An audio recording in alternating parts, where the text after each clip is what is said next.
Back to our YouTube channel English channel. सब I hope आप सब ठीक हैं। तो बेसिकली आज की वीडियो के अंदर हम सेम 5 का DSE करने वाले हैं। इसमें आज हम करेंगे 1984, जिसको लिखा है जॉर्ज ऑरवेल ने। तो स्टार्ट करते हैं अपना वीडियो। पहले ऑथर के बारे में थोड़ी सी इन्फो जान के, जो कि बहुत ज़्यादा इंपॉर्टेंट रहती है हमारे एग्ज़ाम पॉइंट ऑफ व्यू से। तो ये जो हमारे ऑथर थे, इनका ओरिजिनल नेम है एरिक आर्थर ब्लेयर, जो कि नॉवेलिस्ट रहे हैं, पोएट रहे हैं, एसेस्ट रहे हैं, जर्नलिस्ट रहे हैं और क्रिटिक रहे हैं। और ये लिखते थे जॉर्ज ऑरवेल के नाम से अपनी सारी चीज़ें। बेसिकली इन्होंने अपना वर्क स्टार्ट किया था बर्मा में एज अ कॉलोनियल ऑफिसर। वहाँ पे जितने भी एक्सपीरियंस थे उसकी वजह से अपोज करने लगे थे ब्रिटिश इम्पीरियलिज्म। इनको जाना जाता है इनके स्ट्रेट फॉरवर्ड और क्लियर आइडियाज़ के लिए। ऑरवेल जो थे, इनको ट्यूबरक्लोसिस हो गया था, जिसकी वजह से इनकी डेथ बहुत जल्दी हो गई थी, जो कि 46 ईयर्स में हो गई थी। इनके कुछ बहुत फेमस वर्क्स जैसे कि एनिमल फार्म, रशियन रेवोल्यूशन, 1984 जो आज हम करने वाले हैं। तो स्टार्ट करते हैं इनका बहुत फेमस वर्क 1984। तो इस स्टोरी के फर्स्ट पार्ट से स्टार्ट करते हैं। पार्ट 1। इस स्टोरी में विंस्टन नाम का एक लड़का है जो कि लंदन में रहता है, जो कि एक पार्ट है एयर स्ट्रिप 1 का। ये एरिया, इसको पहले ग्रेट ब्रिटेन भी बोलते थे, बट अब ये जो एरिया है ये ओशिनिया का पार्ट है। ओशिनिया में एक गवर्नमेंट है और उस गवर्नमेंट को ये लोग पार्टी बोलते हैं, जो हर चीज़, हर मूवमेंट कंट्रोल करती है। पार्टी का एक मेजर फिगर है ब्रिग ब्रदर, जो कि हर चीज़ सीख रहा है हर समय। विंस्टन इस पार्टी के लिए काम करता है। और ये जो इनका वर्ल्ड है ये डिवाइडेड है 3 कंट्रीज़ में, ओशिनिया, यूरेशिया, ईस्ट एशिया। ये कंट्रीज़ हर एक टाइम एक दूसरे से वॉर पे रहती हैं। तो बिगिन करते हैं स्टोरी के बिगनिंग में विंस्टन अपने अपार्टमेंट की स्टेयर क्लाइंब करता है और वहाँ से देखता है उसको 3 लार्ज बिल्डिंग्स दिख रही हैं, मिनिस्ट्रीज दिख रही हैं। वो गवर्नमेंट बिल्डिंग्स को यहाँ मिनिस्ट्रीज बोलते हैं। हर मिनिस्ट्री आपकी लाइफ का डिफरेंट पार्ट कंट्रोल करेगी। जैसे मिनिस्ट्री ऑफ ट्रुथ कंट्रोल करेगी news information, ministry of peace control करेगी war, ministry of love control करेगी लॉ और order, ministry of plenty control करेगी इकोनॉमी। और न्यू लैंग्वेज इनकी है जिसमें सब करते हैं न्यू स्पीक। और मिनिस्ट्री के short name basically mini true, mini max, mini love, mini plenty. तो ये जो विंस्टन है, इसके अपार्टमेंट से क्लियरली मिनिस्ट्री ऑफ ट्रुथ दिखती है, जिसके ऊपर कुछ स्लोगन्स लिखे हैं क्लियरली, जैसे कि war is peace, freedom is slavery, ignorance is strength. ये क्या शो करता है कि पार्टी जो चाहे वो लोगों को कह सकती है कि नहीं ये सही है, जो हमें लिखा है वो रियलिटी है, जो तुम सोचते हो रियलिटी है ही नहीं। विंस्टन के अपार्टमेंट में एक टेलीस्क्रीन नाम का एक डिवाइस है, एक मिरर टाइप है, जिसके अंदर सेंड और रिसीव होती है इन्फॉर्मेशन।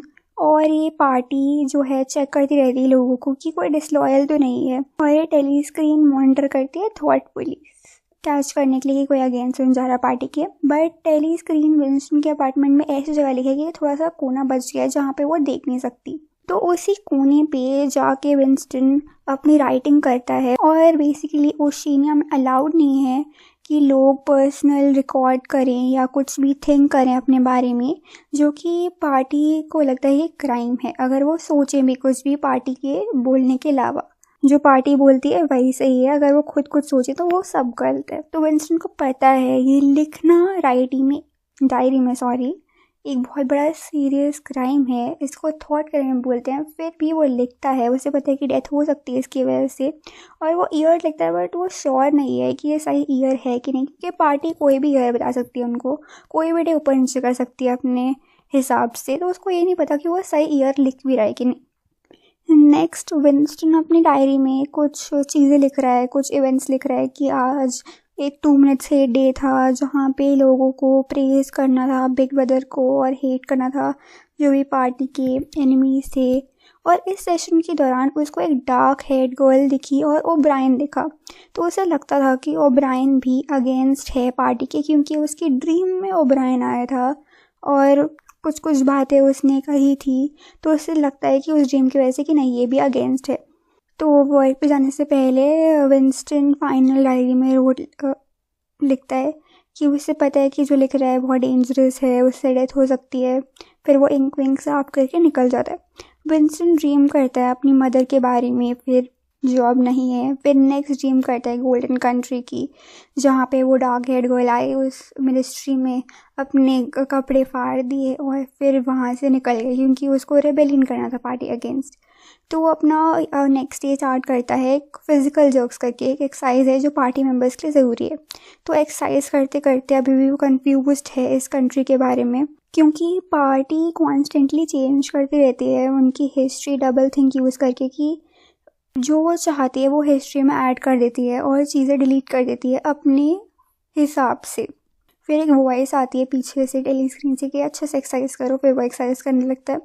वो वर्क पे जाता है तो उसे वर्क पे कहाँ जाता है, वर्क पे मिनिस्ट्री ऑफ ट्रुथ में जाता है जहाँ पे वो काम करता है। उसका जॉब क्या है, ऑल्टर करना पास्ट रिकॉर्ड्स पार्टी के जो बेनिफिट के हिसाब से, मतलब कि वो इसको इंस्ट्रक्शन मिलता है रेक्टिफाई न्यूज़ आर्टिकल्स रिपोर्ट्स जो भी पार्टी के हिसाब से करेक्ट है उसे रेक्टिफाई करना है, उसे चेंज करना है एक मशीन में सही वर्ड्स लिख के जो कि पार्टी के लिए सही हो, और ओरिजिनल रिकॉर्ड्स को एक फर्नेस में डाल देना जिससे कोई एविडेंस नहीं रहे कि पास्ट रिकॉर्ड्स को इसने चेंज किया है। अब वो ब्रेक मिलता है अपने वर्क से तो फिर अपने एक कोवर्कर को दिखता है टेल लॉर्डसन, जो कि अजीब सा एक्ट कर रहा है। तो उसे लगता है कि कौन है, क्या कर रहा है। तो उसे पता चलता है कि वो उसको पता ही नहीं है कि वो कहाँ काम कर रहा है, लोग क्या है।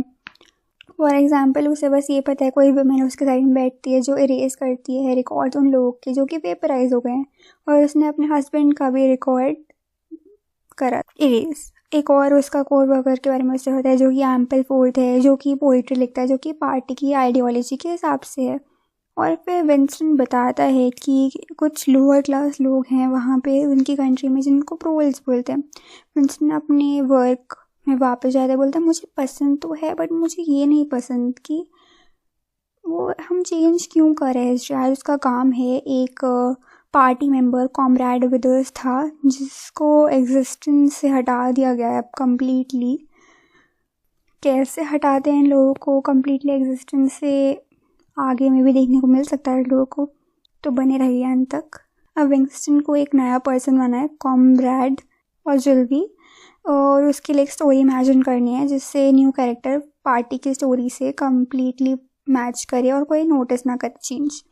विंस्टन अब एक लड़के को मिलता है जो कि साइम है, जो कि न्यू स्पीक से है। ये दोनों बातें कर रहे हैं और ये इसका काम है एलिमिनेट करना वो वर्ड जो कि पार्टी के खिलाफ जा सकते हैं। और फिर तब तक एक न्यूज़ आती है टेली स्क्रीन पे मिनिस्ट्री ऑफ प्लेंटी की तरफ से कि अब वो अपने प्रोडक्शन गोल्स इंक्रीज़ कर रहे हैं, इवन तो उसे पता है कि पार्टी कुछ भी बोलती रहती है जिससे लोगों को लगे कि सब ठीक चल रहा है उनकी लाइफ में, बट ये सब झूठ है। उसे लगता है कि वो सोच रहा है ये सब गलत है, एक दिन वो पनिश हो सकता है। तो ये सोचते सोचते वो देखता है कि डार्क हेड गर्ल उसे वॉच करी, तो उसे लगता है कि इसने मेरी बातें सुन तो नहीं ली, कहीं मुझे रिपोर्ट तो नहीं कर देगी ये।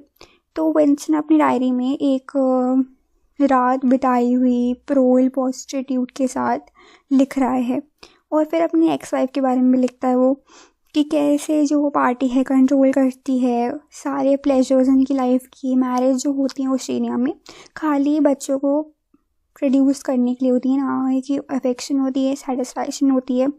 पार्टी प्रमोट करती है आर्टिफिशियल इंसेमिनेशन, और ये भी बोलते हैं कि चिल्ड्रन को इंस्टीट्यूशंस में, पब्लिक इंस्टीट्यूशंस में ग्रो करना चाहिए, ना कि उनके पेरेंट्स के साथ।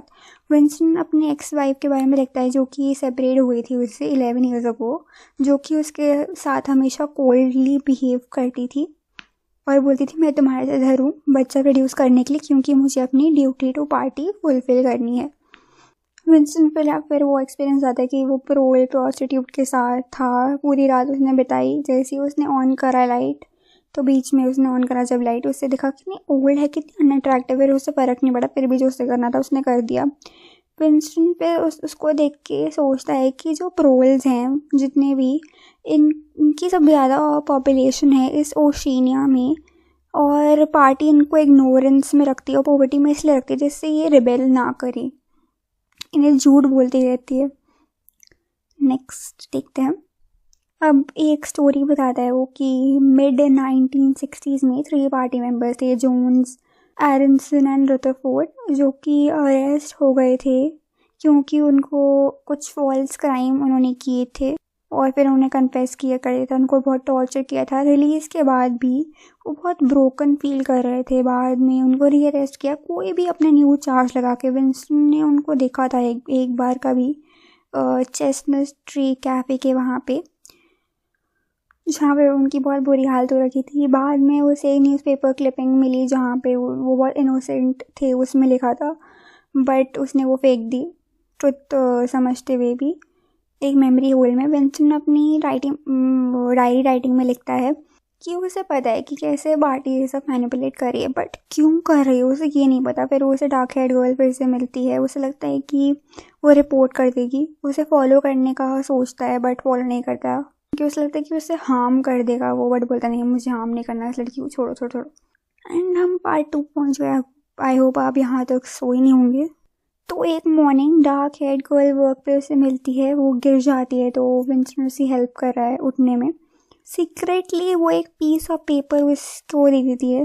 वो घर जाके नहीं, अपने डेस्क पे जाके रीड करता है। उसे लगता है कि ये वार्निंग तो नहीं है, थॉट पुलिस ने दी है मुझे। तो लास्ट में लिखा होता है क्यूट से वर्ड्स, 3 मैजिकल वर्ड्स, कि वो लव करती है उससे। घर पर जाके वो नोट के बारे में सोचता है, गर्ल के बारे में सोचता है कैसे मिलेगा, कोई अटेंशन ड्रॉ करे बिना। फिर कुछ दिन ट्राई करने के बाद वो फिर से मिलते हैं कैंटीन के वहाँ पे और बोलते हैं कि हम विक्ट्री स्क्वायर के वहाँ मिलेंगे बिना किसी को बताए। फिर से वो विक्ट्री स्क्वायर पे मिलते हैं। फिर वो वहाँ से डिसाइड करते हैं कि वो एक कंट्री साइड में कोई जगह मिलेंगे संडे को विंस्टन उसी जगह पे आ जाता है। वो मिलते हैं। वो अब सब कुछ अपना उगलता है, एज, हेल्थ इशूज़, वाइफ के बारे में।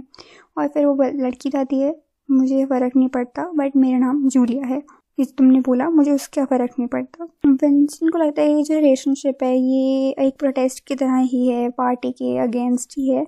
तो उसे पता चलता है कि जूलिया 26 की है। वो हॉस्टल में रहती है। वो फिक्शन डिपार्टमेंट में रहती नहीं, काम करती है। विंस्टन फिर अपनी वाइफ के बारे में बताता है कि वो कितनी लॉयल थी पार्टी के लिए और उसको एकदम मन करा था कि वो उसको मार डाले, बट उसने बोला नहीं, मैंने ऐसा कुछ नहीं किया। जूलिया बोलती मार देते ना, अपने आप को फ्री फील करते।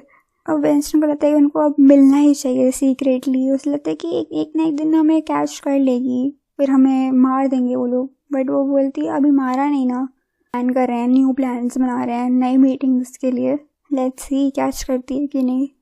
नेक्स्ट क्या होता है, अब विंस्टन खड़ा है मिस्टर चैरिंगटन की शॉप के ऊपर। उसने अरेंज करा है अपना रूम जहाँ पे वो प्राइवेट मीटिंग करेगा जूलिया के साथ, अपना लव अफेयर कंटिन्यू करेगा। कुछ वीक्स के बाद विंस्टन को रियलाइज होता है कि साइम जो था वो तो वेपराइज हो गया, उनकी अजीब रिएक्ट कर रहा था और लोग जानते भी नहीं है कोई साइम नाम का बंदा था। जूलिया भी रिबेल करती है पार्टी अगेंस्ट, बट बहुत नादान है। जो पार्टी बोलती है वो फॉलो करती रहती है, उसे फ़र्क नहीं पड़ता। फिर वो बोलते हैं क्या होगा अगर किसी ने पकड़ लिया। तो वो बोलते हैं हमें कोई कुछ भी करे, हमें अरेस्ट कर ले, टॉर्चर करे, हमें कोई एक दूसरे प्यार करना नहीं रोक सकता। क्या ये वादा लास्ट तक निभा पाएंगे दोनों? देखते रहिए ये चीज़ लास्ट तक। विंस्टन और जूलिया मिलते हैं ओब्रायन से उसके लग्जूरियस अपार्टमेंट में, जो कि इनर पार्टी मेंबर्स के वहाँ पे जहाँ पे वो रहता है। विंस्टन नर्वस है, उसको पता नहीं कि उसने साइड डिसीजन लिया है कि नहीं। ओब्रायन उनके साथ है, अगेंस्ट है, बस वो जो इंस्टिंक्ट्स बोल रही हैं वो कर रहा है। ओब्रायन का सर्वेंट जो है मार्टिन, वो ओब्रायन की तरफ उनको लेके जाता है और टर्न ऑफ करता है टेलीस्क्रीन, जो कि कुछ इनर पार्टी मेंबर्स ही कर सकते हैं। ओब्रायन बोलता है चलो मुझे बताओ क्या चल रहा है तुम्हारे साथ। तो वो बोलते हैं हम दोनों ही अगेंस्ट हैं इस बिग ब्रदर के और हमें एक अंडरग्राउंड मूवमेंट ज्वाइन करना है। मार्टिन बोलता है अरे मैं भी हूँ इस मूवमेंट में। फिर ओब्रायन उन्हें एक वाइन देता है जो कि विंस्टन और जूलिया ने आज तक नहीं पी। विंस्टन बोलता है कि गोल्डस्टाइन और ब्रदरहुड रियल है। वो बोलता है कि जो मैं बोलूँ वो करते रहना, तुम्हें थॉट पुलिस कभी नहीं पकड़ सकती। फिर वो बोलता है कि गोल्डस्टाइन एक बुक है, उसे पढ़ो तो मैं अपने आप सब समझ जाएगा तुम्हारे साथ क्या चल रहा है, तुम्हारा हाउ क्वेश्चन है वो सब आंसर हो जाएगा। कैसे पार्टी अपनी एनिमी स्विच करती रहती है, अपना प्रोपेगेंडा उसके हिसाब से स्विच करती रहती है। तो फाइनली वो रीच करके अपार्टमेंट पढ़ना शुरू होता है थ्योरीज जो कि गोल्डस्टाइन ने लिखी है। वो थर्ड चैप्टर स्टार्ट करते हैं कि कैसे ये कंट्रीज़ 3 कंट्रीज़ हैं यहाँ पे, सुपर स्टेट्स हैं कि 25 ईयर्स से ये वॉर की स्टेट में है। गोल्डस्टाइन बोलता है कि वॉर तो कंटिन्यूस रहेगी, वो स्टॉप हो ही नहीं सकती। और ये जो सिंबल है, इनका स्लोगन है वॉर इज़ पीस, ये लोगों को डराने के लिए कि वॉर से तुम्हारे पास पीस आ सकती है, जिससे लोग कंट्रोल में रहें और पार्टी भी उनको कंट्रोल करती रहे।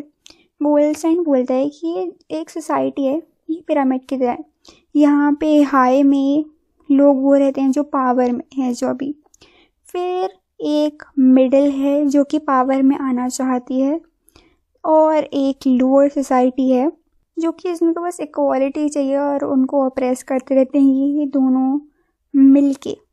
तो कंट्रोल में रहने के लिए पार्टी कंट्रोल करती रहती है उनके थॉट्स और इमोशंस, और बिग ब्रदर सबसे ऊपर है, उसके नीचे इनर पार्टी है जो कि कुछ लोग हैं उसमें, फिर उनके लिए काम करने वाले उनके आउटर पार्टी मेंबर्स, और सबसे ज़्यादा जो यहाँ पे रहने वाले प्रोल्स। और हर एक ग्रुप को, अलग अलग ग्रुप को पावर में देखती है थॉट पुलिस। विंस्टन को एकदम आँख लग जाती है, फिर वो उठता देखता है कि कैसे एक प्रोल की विमेन जूलिया के साथ गाना गा रही है। ये सोचता है कि ठीक है यार, प्रोल्स भी कभी ना कभी चेंज होंगे, उनको उनकी एकदम कहीं ना कहीं आँख खुल जाएगी, जैसे मेरी एकदम आँख खुल गई। अब आता है हमारी स्टोरी में क्लाइमैक्स। पीछे से एकदम आवाज़ है, यू आर डेड। पुलिस आती है, थॉट पुलिस आती है, पेपर वेट जूलिया के सर पे मारती है। चैरिंगटन बोलता है, मैं हूँ थॉट पुलिस का मेंबर, तुम मुझे बुद्धू बना रहे थे। एंड पार्ट 3 के ओर चलते हैं। आई होप यहाँ तक समझ में आ रहा हो, इंटरेस्टिंग लग रही हो, अभी तक देख रहे हो तो यहाँ देख रहे हो। चलो आगे बढ़ते हैं नेक्स्ट पार्ट की ओर। ये लास्ट पार्ट है, ज़्यादा नहीं बचा, थोड़ा सा लास्ट का बचा है। वो एक सेल में है, मिनिस्ट्री ऑफ लव में, हंगरी है, उसे पता नहीं कब तक रहेगा वो यहाँ पे या कब से है यहाँ पे। वो कुछ अपने जेब में उसको कुछ दिखता है, वो कुछ ग्रैब करने की कोशिश करता है, बट एकदम टेली स्क्रीन उससे स्टॉप कर देती है करने से कुछ भी। अब नेक्स्ट, पहले तो जो विंस्टन था एक डर्टी क्राउडेड सेल में था जहाँ पे रेबेलियस क्रिमिनल्स थे। पॉलिटिकल प्रिजनर्स को एक क्वाइट और स्कैर्ड थे वहाँ पे। गार्ड्स कॉमन क्रिमिनल्स को थोड़ा बेटर ट्रीट कर रहे थे as compared to political prisoners. Winston कुछ बहुत बुरी बातें सुन रहा है रूम 101 के बारे में, और वरी कर रहा है टॉर्चर के बारे में उसके। अब उसे सोचता ही नहीं है जूलिया के बारे में, वो चाहता है मेरी लाइफ कैसे न कैसे यहाँ पे एंड हो जाए, मुझे फ़र्क नहीं पड़ता इसी के बारे में। अब एम्पल फोर्थ को भी अरेस्ट कर दिया गया क्योंकि वो गॉड लाया है अपनी पोएम के अंदर। टॉम पार्सन अपनी डॉटर की वजह से आता है क्योंकि उसने अरेस्ट करवा लिया, क्योंकि वो स्लीप में बोल रहा है डाउन विद बिग ब्रदर अपनी स्लीप में। पार्सन बोलता नहीं, मैं गिल्टी हूँ, मेरी डॉटर ने जो किया मैं प्राउड हूँ। विंस्टर देखता है कि लोग आ रहे हैं जा रहे हैं रूम 101 के। एक मैन बोलता है कि प्लीज़ मेरी फैमिली को यहाँ पे आ जाओ, ले जाओ इस रूम में, मुझे वापस नहीं जाना। और बाद में ओब्रायन आता है, बोलता है कि मैं मिला हुआ था ये सब तुम्हारे खिलाफ करवाने। विंस्टन बोलता है कि उससे पता था यार कुछ तो गड़बड़ है, बहुत पेन में है। विंस्टन पेन में उठता है एक कॉट में, उसे पता नहीं है कि कब से उसे लोग टॉर्चर कर रहे हैं, कब से अनकॉन्शियस है। उसे पता है कि उसे मारा गया है, उसने अपने सारे क्राइम्स कन्फेस कर दिए हैं। ओब्रायन उसे देख रहा है। ओब्रायन बोलता है कि अब पार्टी जो बोलेगी वो सही है, जैसे 2 + 2 5 है। ओब्रायन एक्सप्लेन करता है कि पार्टी का गोल है कि लोगों को बस चेंज कर दो, डिसलॉयल है उनको नॉर्मली लॉयल लोगों को चेंज कर दो। बोलता है कि ओब्रायन कि विंस्टन पार्टी को फ़र्क नहीं पड़ता तुमसे, तुम्हारे वेलफेयर में, उन्हें चाहिए पावर, उन्हें कोई ओवरथ्रो नहीं कर सकता। वो ट्रूथ, लॉज, नेचर अपने हिसाब से बदलते रहेंगे। उनका गोल है लोगों को सफ़र करना और जो उनके अंदर ह्यूमैनिटी बची है उसको क्रश करना। फिर वो विंस्टन उसे एक टेप दिखाता है कि पार्टी को तुमने बोला तुम सपोर्ट करोगे, अब तुम्हें सपोर्ट करना ही पड़ेगा, तुम्हारा अग्रीमेंट है ये। ओब्रायन हालत दिखाता है, ये देखो अपनी हालत, क्या हो गए हो तुम मिरर में। फिर उसका मजाक उड़ाता है, उसका टीथ पुल करता है। अपनी सफरिंग के बाद भी वो उसे लगता है कि नहीं, मैंने अभी तक जूलिया को धोखा तो नहीं दिया है। ओब्रायन बोलता है कि तुम्हें हम बहुत ज़्यादा मारने वाले, तुम बहुत सफ़र करने वाले हो। विंस्टन की हेल्थ इम्प्रूव होती रहती है, बट उसे लगता है नहीं यार, पार्टी कंट्रोल तो करती है, सही करती है। उसे पीस आता है कि नहीं, पार्टी सही है, पार्टी सही है, जब तक उसे ड्रीम नहीं आता जूलिया का। ओब्रायन बोलता है मेरे दिमाग में तो मैंने समझ लिया कि पार्टी ही सब है, मेरा वर्ल्ड है वो, बट मेरे दिल में अभी भी जूलिया है। ओब्रायन बोलता है अब तुम्हारी बारी आ गई है रूम 101 की। रूम 101 में ओब्रायन उसे वर्स्ट फियर्स उसे दिलाते, जैसे कि रैट्स। देखते ही रैट्स को बोलते ना जूलिया को दो, मैं जा रहा हूँ यहाँ से, प्लीज़ मुझे यहाँ से निकाल दो। उसे इतना टॉर्चर करते हैं, फिर बाद में उसे रिलीज़ कर देते हैं। वो कैफे में बैठा है, जिन पी रहा है। वो एक डस्टी जगह पे 2+2 5 लिखता है और उसे बस ये याद है कि कैसे लास्ट टाइम वो जूलिया से मिला तो उसे पार्टी का कुछ नहीं याद, उसके दिमाग से सब इरेज कर दिया गया है। उन्होंने एक दूसरे को बिट्रे किया गया, इससे वो डिस्टेंस हो गए। जिन पीते पीते वो अपनी एम्प्टी लाइफ को सोच रहा है, अपनी ड्रीम सोच रहा है। विंस्टन अब एक बिग ब्रदर का पोस्टर देख रहा है, बोल रहा कितना अच्छा पोस्टर है। बोलता है यार मैं पागल था पार्टी के बारे में डाउट करने वाला, और वह रोने लगता है। बोलता है वाओ मैं प्यार में हूँ बिग ब्रदर के, big brother is the best. And ये हमारी कहानी ख़त्म होती है, और यहाँ तक देख लिया है तो लाइक कर दीजिएगा। बट सबसे इम्पॉर्टेंट थीम्स बची हैं जो कि इम्पॉर्टेंट होती हैं समझने के लिए ये स्टोरीज़, और एग्ज़ाम पॉइंट ऑफ व्यू से बहुत ज़्यादा इम्पॉर्टेंट है, मत मिस करना। सबसे पहली थीम है टोटलिटेरियनिज्म, जो कि इसका मतलब होता है कि कैसे गवर्नमेंट कंट्रोल करती है लोगों को, उनको फ्रीडम नहीं मिलती है। इसमें एग्जांपल है कि कैसे पार्टी सबको टेली स्क्रीन में देख रही है और उनको पनिश कर रही है जो कि डिसऑबे करते हैं। सर्विलेंस एंड प्राइवेसी, किसी का कोई प्राइवेसी नहीं है लाइफ में, वो हमेशा देखते रहते हैं और डरते रहते हैं कि अगर हमने कुछ ऐसा कर दिया तो हमें वो पनिशमेंट मिल जाएगी। फियर एंड ऑपरेशन, फियर से पार्टी को लगता है कि लोग लॉयल रहेंगे और ओबीडियंट रहेंगे।